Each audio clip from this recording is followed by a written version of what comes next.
శ్రీకాకుళం జిల్లా కాశీబుగ్గలో ఆర్ఎస్ఎస్ సంస్థ శతాబ్ది ఉత్సవాలు ఘనంగా నిర్వహించారు. కాశీ విశ్వేశ్వర ఆలయ ప్రాంగణంలో జరిగిన ఈ కార్యక్రమంలో ఆర్ఎస్ఎస్ ప్రచారక్ కొండారెడ్డి, సీతారామాలయ నిర్వాహకులు జయశంకర్ రెడ్డి ముఖ్యంగా పాల్గొన్నారు. భారతదేశ అస్తిత్వాన్ని కాపాడిన నాయకుడు ప్రధానమంత్రి నరేంద్ర మోదీ అని వారు అన్నారు. దేశ సంస్కృతి సంప్రదాయాలను పరిరక్షించడంలో మోదీ ప్రభుత్వం కీలక పాత్ర పోషిస్తుందని చెప్పారు.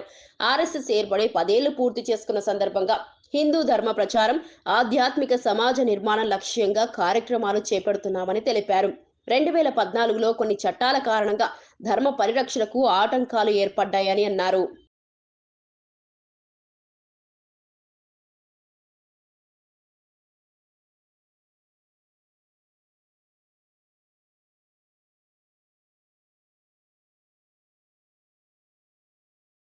చరిత్రను తెలుసుకోగలుగుతున్నాం.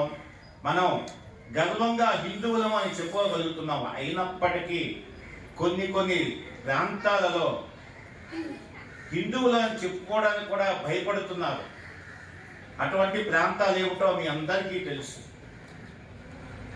అటువంటిది అసలు దీనికి కారణం మన దేశ స్వాతంత్రం వచ్చిన తరువాత దాన్ని నాశనం చేయడానికి ప్రయత్నం చేశారు పాత పాలకులందరూ కూడా. అందువలనే వారి విద్యా విధానంలో మాతాకి భారత్ మాతాకి మాతరం మాతరం అంటే వందే మాతరం మాతరం. రామ లక్ష్మణ జానకి అంటే జై భోలో హనుమాన్కి. రామ లక్ష్మణ జానకి, రామ లక్ష్మణ జానకి. ఈ రోజు మనం ఇక్కడ హిందూ సమ్మేళనం జరుపుకుంటున్నట్టు హిందూ సమ్మేళనాలు జరుగుతున్నాయి. ప్రతి 4-5 పంచాయతీలకి ఒక చోట ఈ హిందూ సమ్మేళనాలు దేశమంతా కూడా జరుగుతూ ఉన్నాయి. రాష్ట్రీయ స్వయం సేవక సంఘం ఆర్ఎస్ఎస్ 1925వ సంవత్సరంలో విజయదశమి రోజున ప్రారంభమైంది.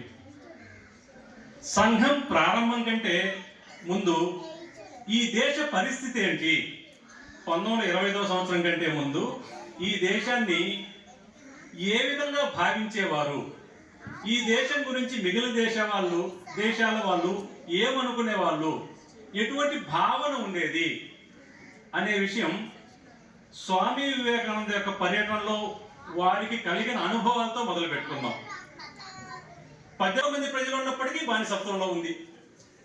ప్రజలు అజ్ఞానంలో ఉన్నారు. వాళ్ళ భావన అండి, పాశ్చాత్యుల భావన, విదేశీయుల భావన భారతదేశం పట్ల 1925వ సంవత్సరం కంటే ముందు ఉన్న భావన. ఆ రోజు స్వామి వివేకానంద పాల్గొన్న 1893వ సంవత్సరంలో ప్రపంచం యొక్క భావన భారతదేశం పట్ల. భారతదేశం బానిసత్వంలో ఉంది కాబట్టి వీళ్ళకి పౌరుష పరాక్రమాలు లేవు. భారతీయులకి భారతదేశం అజ్ఞానంలో ఉంది. భారతదేశంలో వాళ్ళందరూ కూడా నిరక్షరాస్యులు, వీళ్ళందరూ కూడా మూర్ఖులు, వీళ్ళందరూ కూడా అనాగరికులు. ప్రపంచంలో ఎటువంటి ఆవిష్కరణ భారతదేశంలో చేయలేదు. ఇటువంటి భావన భారతదేశం పట్ల 1893 స్వామి వివేకానంద అమెరికాలో చికాగో పట్టణంలో సర్వమత మహాసభలో పాల్గొన్న నాటికి పరిస్థితి. ఆ రోజు దేశం పరిస్థితి అది, భారతదేశం పరిస్థితి. అయితే భారతదేశానికి ఏమీ గొప్పతనం లేదా, భారతదేశంలో ఏ ఆవిష్కరణలు జరగలేదా, భారతదేశం విజ్ఞానవంతమైంది కాదా, ఎవరు చదువుకోలేదా, ఏమీ కనిపెట్టలేదా, ఏ గొప్పతనము లేదా,